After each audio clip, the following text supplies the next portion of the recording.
Alright, filming this back to back with my video on the recent PlayStation State of Play. Like I said, I don't want to spend a ton of time in the intro, so let's jump right in. Welcome back to I Want to Talk About, the series where I take a topic, I sit on camera, and I blabber about it.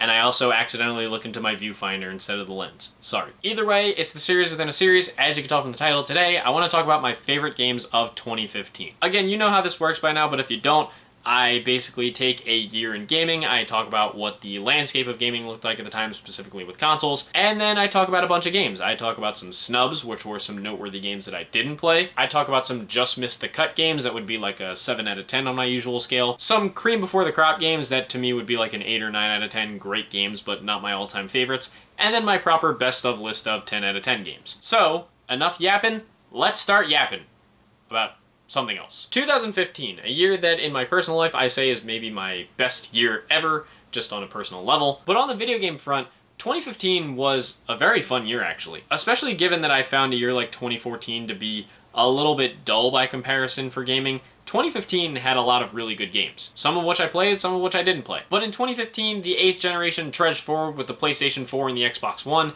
The PlayStation was continuing to make a killing with the PS4, obviously. It was selling like hotcakes. And in 2015 especially, it was starting to get a few more noteworthy exclusives here and there, so that obviously had to help. And yeah, it just felt like the PlayStation 4 was the console of choice for the 8th generation. Well, until the generational line gets a little blurred here and there, but still, it was the console of choice for a lot of people. Now, as far as Xbox, I think the Xbox One did pretty okay in 2015 and started moving some units, despite the fact that they made the worst mainline Halo game in my opinion that year. But what do I know, because apparently 2015 was the year Xbox stopped reporting their console sales. And I know they say it's because they want to emphasize the numbers of their other revenue streams, but sure, this isn't going to make me question anything about the console's sales or how well it's doing on the market, especially compared to the competition. I mean, hell, even Nintendo was announcing its console sales in 2015, and they couldn't sell most people a Wii U even if they stood on the street and basically gave it away. Yes, by the way, that's my transition into talking about Nintendo. Like I said, I want to try to shorten these intros because they take too long, so I'm just going to get to the nitty-gritty. But yes, in 2015, the Wii U had finally passed 10 million units sold, which was barely an accomplishment, honestly. Being that its sales were being compared to the Dreamcast, yeah, that's not really something to brag about. Their lineup looked a little lighter that year, plus with Nintendo already announcing the next dedicated gaming platform in 2015,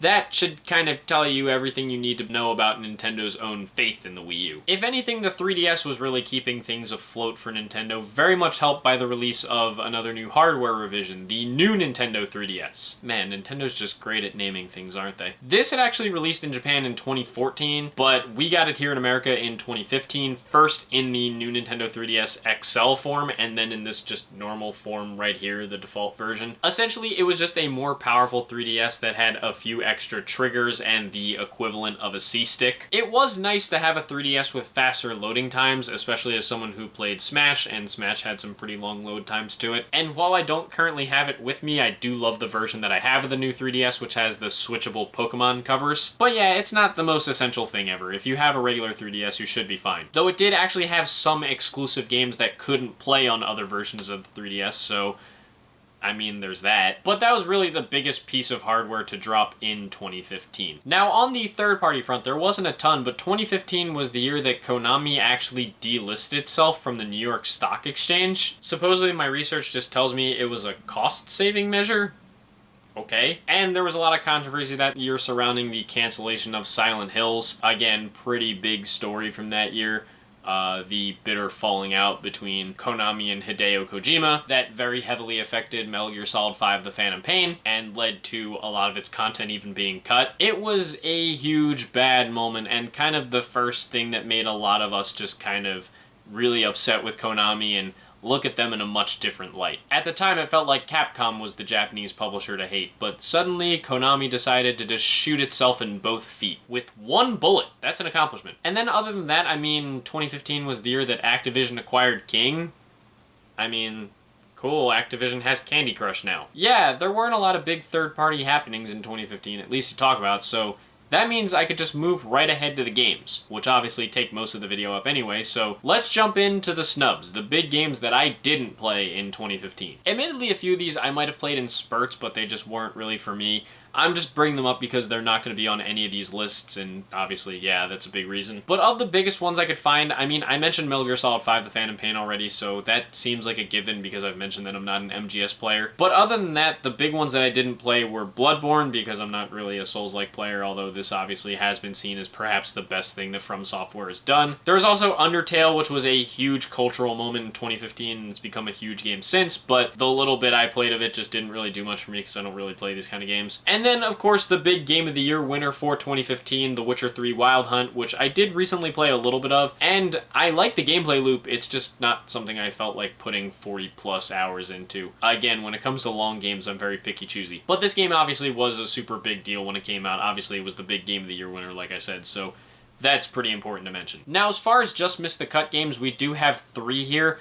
To blow through them really quick, we have Rock Band 4. It was nice to have Rock Band back, even though after a 5-year wait, it probably should have tried to change things up in a more notable way than it did. We also have Yoshi's Woolly World, a nice little platformer that differentiates itself nicely from other Yoshi games, but there are times where it does feel like a very standard one. And then Rise of the Tomb Raider, which was really well liked when it came out, and I do think it's a solid game, but it is one that plays it very safely compared to the first one of the reboot trilogy. And it really doesn't improve on the first game's flaws, and I honestly felt like it kind of introduced a new problem or two. Though it is still pretty solid to play, and it's definitely better than Shadow of the Tomb Raider, which came after it.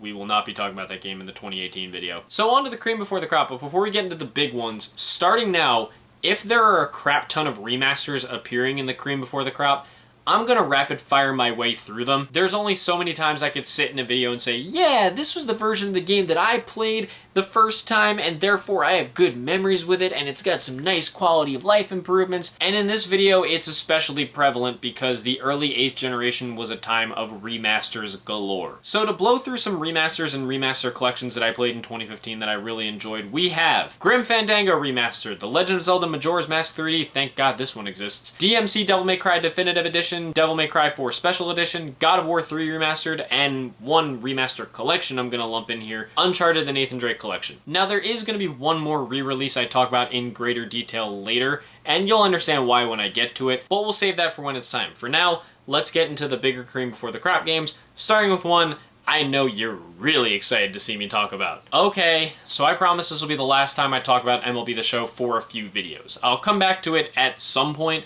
but only a few times, because this was the last MLB The Show game that I actually, bought. After this, I started focusing more on trying to beat my games and working through my long backlog that took me 8 years. Plus, it also helped that my home team, the Philadelphia Phillies, were going through a pretty bad stretch at the time, which made me less motivated to grab the new games. Sorry, but I can probably think of 20 Phillies lineups I'd rather play with than one that included Cameron Rupp, Cody Ashley, and Tyler Goodell, with noted Phillies ace Adam Morgan on the mound. From here on, every MLB The Show game that I played was either because they were on PS Plus, MLB 19, or they came to Xbox Game Pass, which is every game since 2021. But even though this is where I started falling off the MLB The Show train, I still spent a lot of time with my Road to the Show player here. I broke all the major batting records and ended up winning 5 World Series rings, 3 with the Phillies.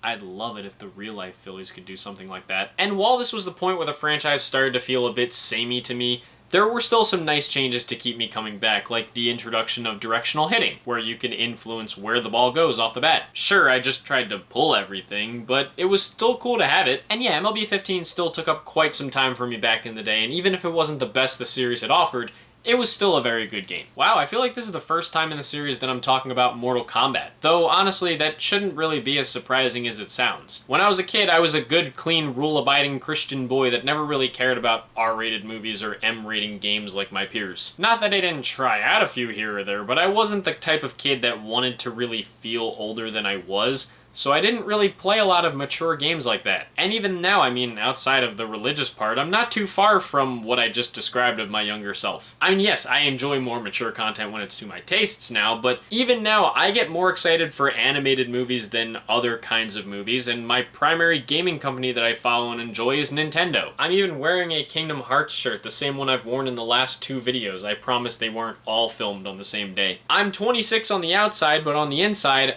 I'm 9. Okay, but diatribe aside though, by the time I was in high school, I was a bit more interested in some mature games and films, And I actually remember my brother getting Mortal Kombat X the day it came out, because he pre-ordered it. And I was sick the day it came out and didn't go to school, so I played it with him a little bit. And I would end up playing a bunch of it with him back then, and I really loved it. And to this day, even having played the subsequent Mortal Kombat games, both through their campaigns and in multiplayer with my brother and friends, I still would say this is my favorite of the bunch. It just felt the most fast-paced of the bunch and had the best overall combat. The long-time characters felt better here to me than they did in the subsequent games, and a lot of the DLC characters were pretty awesome too. And at the time, I remember the fatalities being so mind-blowing to me, though maybe that was just being the 16 going on 17 kid I was at that point that was more floored by graphics than I am now. They were pretty badass though. Still, Mortal Kombat X is the Mortal Kombat game I have the most attachment to today, and it's the one I'd still say I go back to the most. It's definitely the one I can most easily recommend, even if, yes, this was kind of the point where the greedy business practices slowly started to kick in. Thanks, WB Games. I know, going from a game like Mortal Kombat X to Quiplash is a pretty severe whiplash. Come on, that joke was right in front of me. And yes, I know it might seem silly to spend an extended portion of this video talking about Quiplash of all things, but I mean, it did come out in 2015, I played it a lot and loved it a lot, and I have the game in its standalone form. I mean, why not? But yes, chances are many of you have seen or played Quiplash in some form, and chances are it's been brought out at some kind of party you've been at in the last several years. But if you don't know what it is, Quiplash is a party game from the makers of You Don't Know Jack and the Jackbox Party Pack, where players are basically given a question and have to come up with the funniest answer possible, which in layman's terms usually means an answer related to dicks, cum, poop, vaginas, sex, arson, or Clarence. See what I mean? Inside joke paradise. But yes, Quiplash is the best place to go for immature humor, but it also is just a very fun game that is easy to return to as well. It's easy to see why it constantly returns in later entries of the Jackbox Party Pack. My friends and I still like to play it at parties every once in a while. It's just a nice, easygoing, fun game that is great to play. Be glad it wasn't included in that recent Jackbox Naughty Pack. Granted, I don't think it needed to be. The game is naughty enough as it is. Still very fun. Highly recommended at a party. Okay, maybe I could have blown through this one earlier when I was talking about remasters, but you know what? Let's give Rare Replay a little time in the spotlight because this is truly a special collection. In 2015, as a celebration of their 30th anniversary, Rare released this collection of games for $30, and honestly, even as someone who has my qualms with Rare's output and actually thinks a vast majority of it has aged kinda poorly, you really couldn't pick a better lineage to base a collection around. Sure, some corners had to be cut. No way was Nintendo gonna allow them to put Donkey Kong Country in this collection. But having a collection featuring Rare games across a lot of their eras, including most of their still beloved Nintendo 64 output, was honestly incredible. And they really went all out here. It's not like they were strip mining their history and only including the good stuff. They even had the gall to throw Grab by the Ghoulies in here. That takes some brass cojones, or as they say in Rare's home country,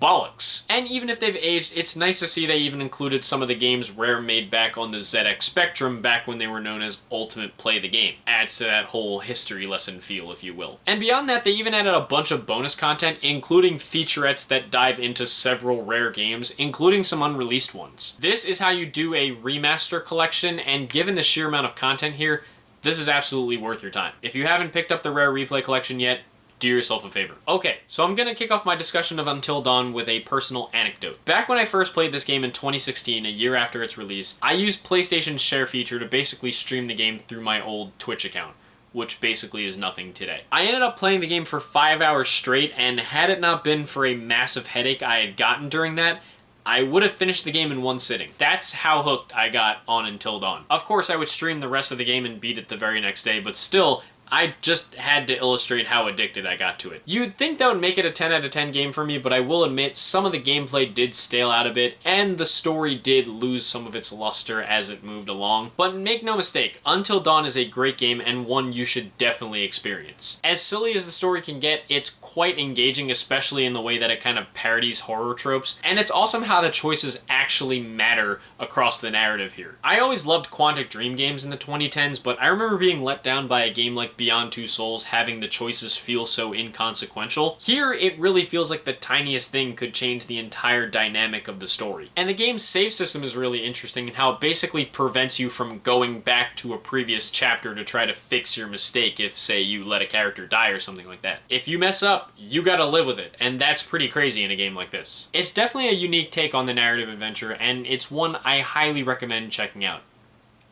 Though I'm going to say again, why the hell is it getting a remake? Sony, what is your deal? For the last 3 entries in the cream before the crop, you're going to hear me talking about a set of Toys to Life games. 2015 was simultaneously a great year for the quality of the genre, but also the year that basically killed it because sales were starting to decline. And it's a shame that this is the point where the genre started to die, and especially where Disney Infinity started to die, because it really felt like the franchise was hitting its stride with this one. By far, Disney Infinity 3.0 was the best entry in the series, and the one that had the most overall value to it. The toy box mode remained just as creative as ever, with some good overall improvements here and there, but unlike 2.0, the playsets were not left out in the dust either. And even nicer was that where Disney Infinity 2.0 only featured playsets based around Marvel universes, 3.0 actually remembered Disney's other franchises. Yes, Star Wars was the big focus, and why not? This was the year that The Force Awakens released. But the game still remembered to add some other Disney, Pixar, and Marvel goodness on top of the Star Wars stuff. It felt like this was where the franchise was really firing on all cylinders, and it's sad that it ended here because it really felt like they had some ambitious ideas for the future. Seriously, you can find a lot of info online regarding the canceled plans for Disney Infinity, with one of the saddest losses being that 4.0 would have had a story mode that would have crossed Disney, Marvel, and Star Wars together. How awesome would that have been? It's sad how things went down from here, but at least Disney Infinity 3.0 unintentionally ended the series on the highest note that it possibly could have. Moving on to the franchise that really put the whole Toys to Life thing in motion, we have Skylanders Superchargers. So after the last game introduced the concept of trapping enemies and playing as them,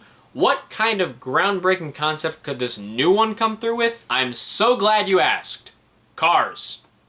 And other vehicles too, but mostly cars. Yeah, concept-wise, you start to see that even Activision was kind of running on fumes as far as new ideas for Skylanders. That'll happen when you make 5 games in 5 years. But thankfully, the game itself featuring those vehicles was actually quite fun. Much as simply throwing vehicles into Skylanders wasn't exactly an exciting new concept, those vehicle sections were actually quite enjoyable and brought a nice layer of variety to the gameplay to keep it feeling like it wasn't just going through the motions. Plus, while the story of Skylanders has never been much of a selling point, I do appreciate that it kind of feels a bit more high stakes this time around. As Vicarious Vision's final entry in the series, it might not be the best. That belongs to their other game, Swap Force, but it was still a very fun time. Though let it be known, this is the last time I'll be talking about Skylanders in the series. 2016's title, Imaginators, was a game I found to be pretty bad, and the series basically went quietly into the night from there. Still, salute to a franchise that actually had quite the impact on me in the 2010s. And last, in the cream before the crop and in the Toys to Life genre period,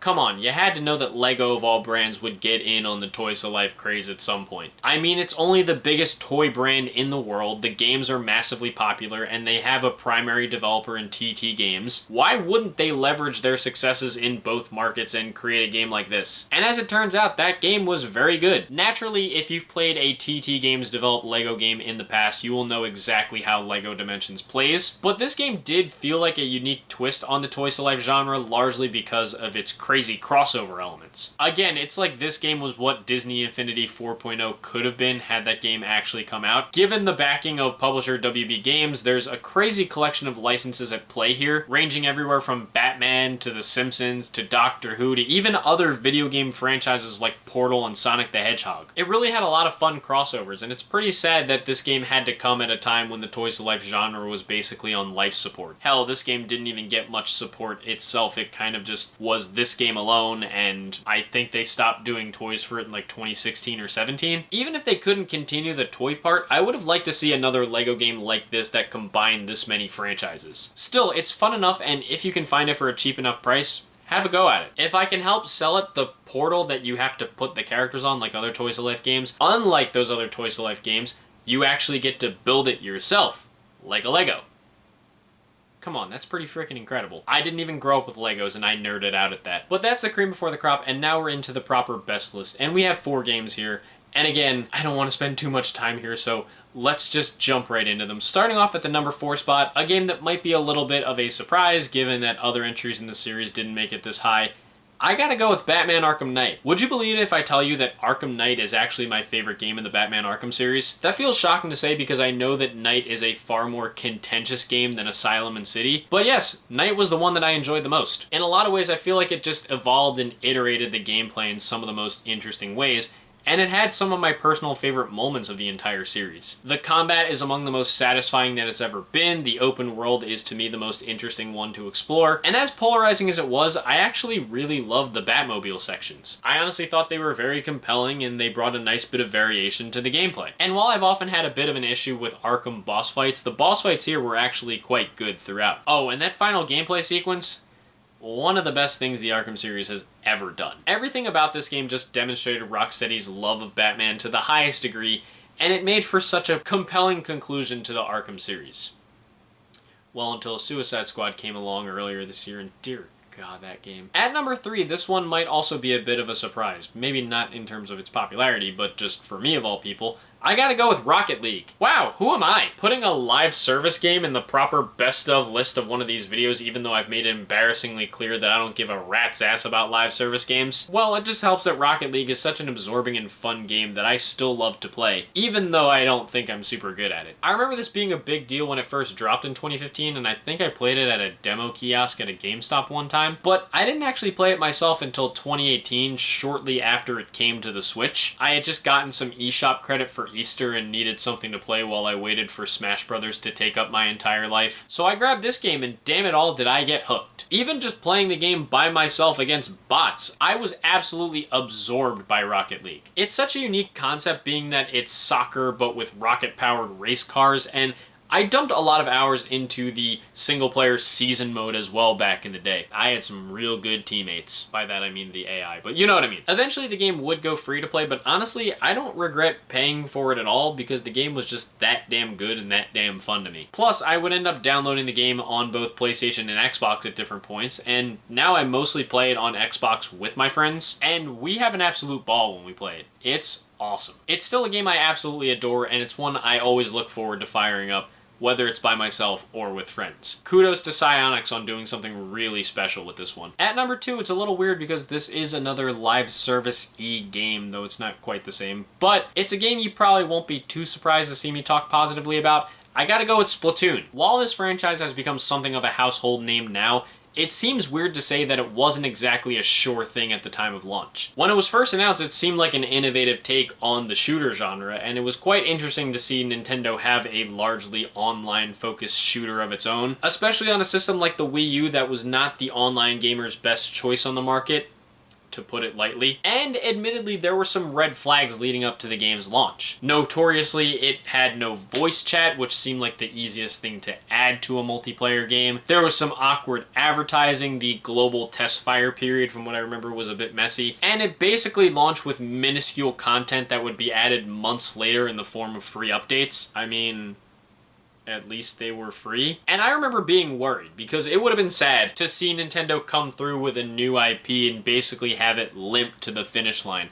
But thankfully, that didn't happen. Instead, Splatoon became an incredibly fresh, no pun intended, and fun game that buoyed its uniqueness into being a fairly solid hit for Nintendo at the time, even on a much smaller platform. Though don't worry, it would become a way bigger hit later on. And unlike a lot of more live service-esque games, Splatoon actually has a single-player campaign and a banger of a single-player campaign, which is great for people like me who tend to prefer single-player games. It's got all the great level design that I always praise Nintendo for, but it's also got an absolute boatload of mission variety that's some of the best I've seen in a game. Even going into the final levels, it always felt like I was doing something different or learning something new, and that's such a rare thing for a game. To date, I'd honestly still say that the first Splatoon is my favorite one in the series, though that's largely just because subsequent games didn't really change a whole lot from the first one. And even though it might not seem as essential today, it's still a fantastic game that I recommend checking out. And I guess it wouldn't be a rave about Splatoon session if I didn't say,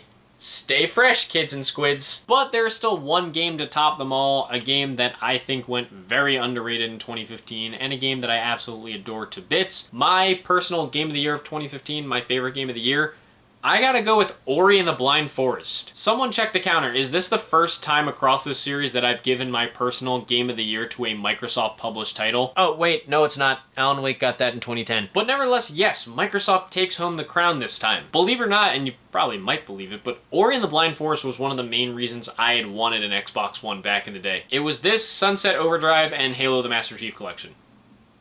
Oh, and I wanted Rock Band 4 because I already had DLC on the Xbox 360 and I didn't want to have to rebuy it on PlayStation. So there's that. But still, Ori just seemed like such a unique game, and it was the kind of game I felt like I just needed to have. And at a point, I genuinely would have said that Ori ran circles around many of the big PlayStation 4 exclusives at the time. Of course, PlayStation would release some games that would top Ori in my mind, but damn it all, that doesn't stop this game from being incredibly special to me. Ori and the Blind Forest is just incredible across the board. Just an excellent game with fantastic platforming gameplay and absolutely beautiful, I mean entrancing visual style, wonderful music, a good amount of challenge even if you're like me and you play the game on the easier difficulty, and a story that's pretty fantastic too. It's sad but beautifully told with great characters, plenty of heart-pounding moments, and plenty of moments that really tug at the old heartstrings. It may not seem like the most in-your-face story, but it's really a well-crafted and well-written one. I don't really cry during video games, but damn it, did this game get me extremely close. We live in a market crowded with Metroidvania titles that I would argue has become even more crowded since Ori's original release, but truly, Ori and the Blind Forest is, in my opinion, among the best in the genre.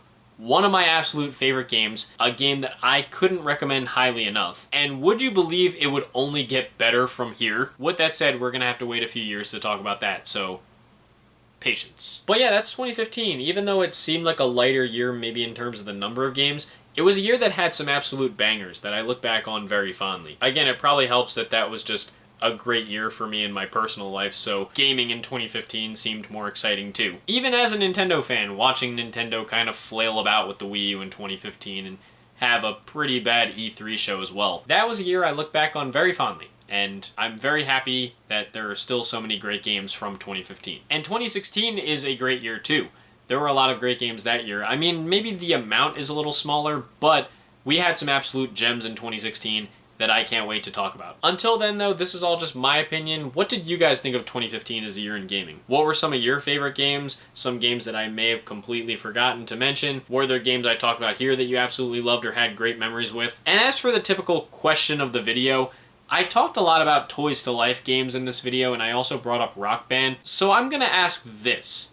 This might be a weird one that doesn't necessarily relate to 2015, but I'm gonna do it. What was your favorite gaming gimmick? Be it motion controls, plastic instruments, Toys to Life, some other form of peripheral. I guess if you want to count VR, you can count that too. What was your favorite form of, for lack of a better phrase, non-conventional gaming? Whatever your thoughts, opinions, and experiences are, leave them down in the comments below. Let's keep this civil and have some fun as we like to do. If you guys want to hit like and subscribe and support some of my other ventures that I have linked in the description, thank you. If not, it's no big deal. I totally understand. And like I said, the 2016 video will be next, but I need to rest. I filmed 2 videos today. My throat is really hurting, and I'm hungry, and I gotta go eat. Still, 2016 videos coming soon.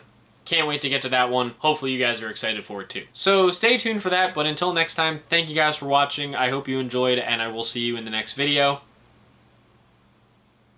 Peace.